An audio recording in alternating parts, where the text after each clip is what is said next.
feel fine. I feel healthy. Our hope is that others, individuals, will either join us in the fast, and we're amazed at those who are already joining in the fast, that individuals will pray.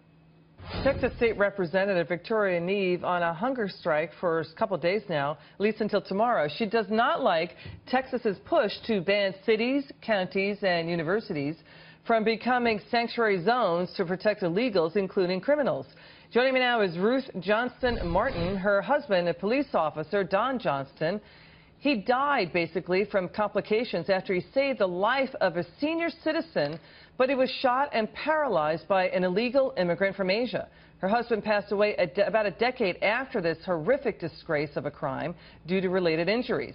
Good to see you, Ruth. Thanks for coming on. First, your husband's a hero, Ruth. Can you tell us his story? Well, yes, absolutely. We were married for only 5 months. He was my best friend, amazing man. And he answered a call. It was a basic call at a bank. Someone was trying to cash a check on a closed account. When he walked into the bank, he saw the suspect immediately walking toward him. What we found out later is this person had told people in the bank that he was going to kill the man in armor. And he pulled out his weapon. My husband immediately pulled out his service revolver. And it was at that moment that an elderly man stepped right in between them. And my husband, having just regard for this man's life, he took that second to push him out of the way. And that was at the very moment that he was shot. He was shot through the neck. It exited his spine. He was left mute. He couldn't speak. His vocal cord was severed, and he was paralyzed from T1T level down. So it was a chest level down. Couldn't use his arms, legs, couldn't speak to me. So for the first few months, all we could do was just try to communicate through just visual. It was the most difficult thing that we've ever had to go through. You know, our hearts go out to you, Ruth. It is such a disgrace that this happened, and it's horrific. We are so sorry this happened to you and your hero of a husband.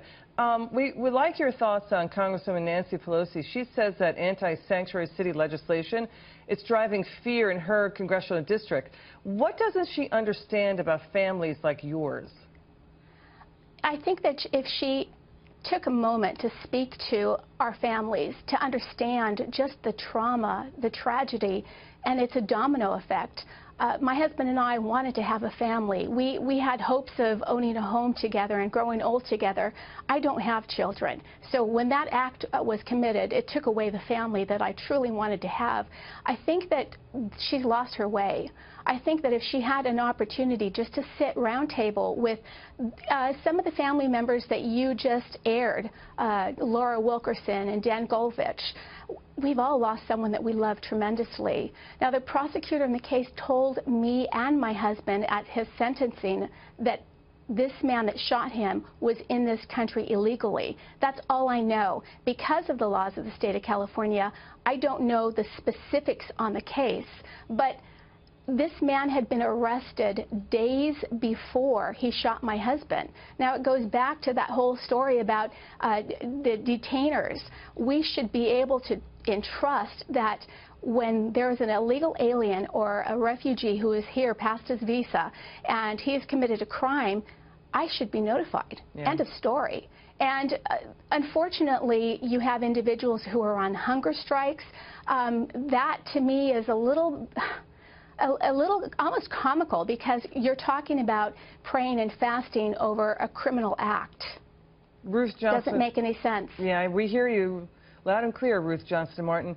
And you know what? We thank you for your service to our country, because in your way telling the story, you're really doing a great deal of good. And thank you for your hero police officer of a husband. Thank you for your story. Thanks for coming on.